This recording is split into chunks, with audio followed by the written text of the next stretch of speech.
Bismillahirrahmanirrahim. Assalamualaikum warahmatullahi wabarakatuh. Alhamdulillahirabbil alamin.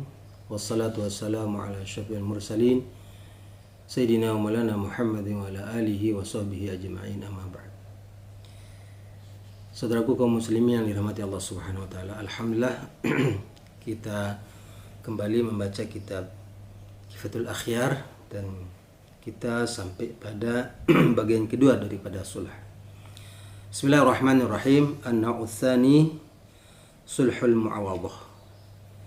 Yang kedua adalah sulhul mu'awadhah. Kalau dari kata dari bahasanya mu'awadhah ini saling mengganti, ya, mu'awadhah, iwad. Tapi pada hakikatnya bahwa sulhul mu'awadhah ini adalah wa huwa alladhi yajri ala ghairil 'ainil mudda'ah. Yaitu sulhul mu'awadhah adalah yang berlaku pada barang yang bukan yang didakwakan sebagai kewajiban orang tersebut untuk diserahkan. Bi anidda'a alaihi daran masalah. Misalnya seseorang itu mendakwakan atau mengklaim seseorang itu wajib baginya untuk menyelesaikan masalah rumah, gitu ya, rumah yang menjadi tanggungan dia, tapi dia tidak mampu menyelesaikan urusan rumah tersebut. Fa aqarra lahu biha, tapi orang yang dituduh ini mengakui bahwa benar yang menjadi objek permasalahan ini adalah sebuah rumah misalnya.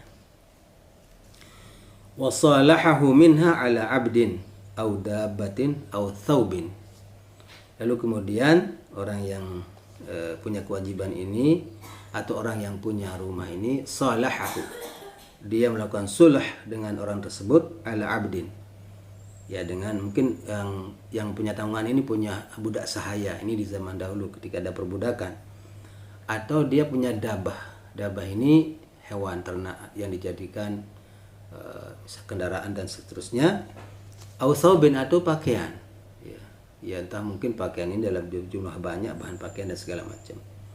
Nah, jadi yang punya rumah ini mau berdamai dengan tadi itu barang lain, yaitu seperti abad, budak sahaya, dabah hewan, ya, kemudian saubin pakaian. Nah, bagaimana hukumnya ini? Fahadha hukmuhu kama qala syekh, maka hukumnya ini seperti katakan syekh bahwa hukmul bai'i, inilah hukumnya sama dengan hukum jual beli, ya. Wa in aqada bilabzis sulh, meskipun akadnya itu dengan akad sulh, perdamaian, tapi hukumnya hukum jual beli. Ya. Kenapa? Nazran ilal ma'na. Ini melihat kepada makna daripada al-mu'awadhah itu sendiri. Jadi sehingga dia ini dikategorikan sebagai hukumnya hukmul bai'i. Wa in aqada bilabzil sulhi, meskipun akadnya dan akad sulh. Nazran ilal makna, karena melihat kepada makna daripada mu'awadhah itu. Nah, karena dia ini adalah merupakan jual beli, wa yata'allaqu bihi jami'u ahkamil bai'i qarradi bil aibi. Maka di sini ketika dia hukumnya sama dengan jual beli, maka semua yang terkait dengan hukum-hukum jual beli juga berkaitan dengan sulhul mu'awadhah ini. Seperti misalnya qarradi bil aibi, karena di dalam jual beli itu ada hak orang untuk mengembalikan, boleh mengembalikan barang kalau ada aib.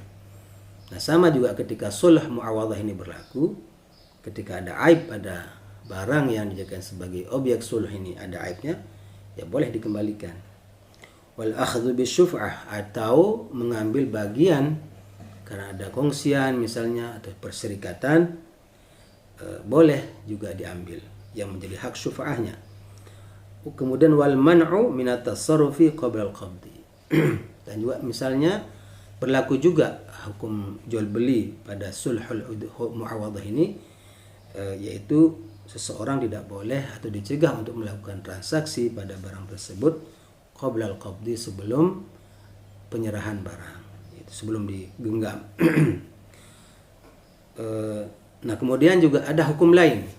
Bagaimana sekiranya nanti kalau barang yang dijadikan objek sulhul mu'awadhah ini itu berupa barang lain, terus dia adalah ada ilat ribawinya. Maksudnya ilat ribawi itu misalnya kayak kemarin di masalah makanan adalah karena dia to'am. Kemudian kalau di emas itu kan karena dia barang berharga dan segala macam. Sehingga kalau emas dengan emas itu ada ribanya. Kemudian makanan ada ribanya, kecuali mislan bimislin kalau dia sama kayak itu. Nah, ini berlaku wal qabdu fil majlis. Nah, qabd ini kapan dilakukan? Qabdu fil majlis ini dilakukan in kanal musalih alaihi wal musalah anhu. Nah, apabila barang yang akan dijadikan sebagai objek sulh ini dan barang yang yang didakwahkan itu ribawian, ya, merupakan yang di situ ada ilat ribawinya dan muttafiqaini fi ilat riba dan ilat ribanya sama, ya, itu maka harus diserahkan di majelis, ya, dan mislan bimislin, yaitu sama ukurannya. Washtiratut tasawi fi mi'yari syar'i in kana jinsan wahidan, dan disyaratkannya ada tasawi kalau dia jenis barangnya itu wahidan, jinsan wahidan. Misalnya kayak albur wasyair, ya, seperti tamr bitamr gitu kan, satu jenis dia. Nah, ini harus ada tasawi, harus ada kesamaan beratnya dan tidak boleh beda gitu. Ini kalau kemudian hibah muawadhah itu berlaku, maka hukum-hukum jual beli ini juga berlaku. Wa yufsidu bil gharari. Demikian juga sulhul muawadhah ini, yaitu sulh berdamai dengan barang lain, ya, juga berlaku kalau ada ghararnya, dia bisa rusak akad sulhul muawadhah ini kalau ada ghararnya, ada unsur penipuannya, awal jahlu.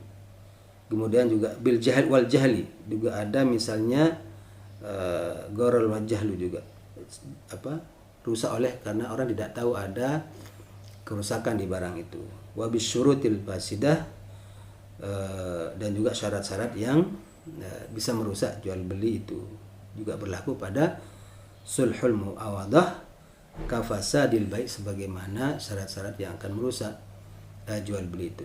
Nah, inilah yang dikatakan sulhul muawadhah. Nah, itu boleh dilakukan meskipun lafaznya lafaz sulh, tapi hukumnya seperti hukum jual beli. Maka berlakulah hukum jual beli tadi yang disebutkan itu pada sulhul muawadhah. Mudah-mudahan ada manfaatnya apa yang kita bahas pada hari ini. Wassalamualaikum warahmatullahi wabarakatuh.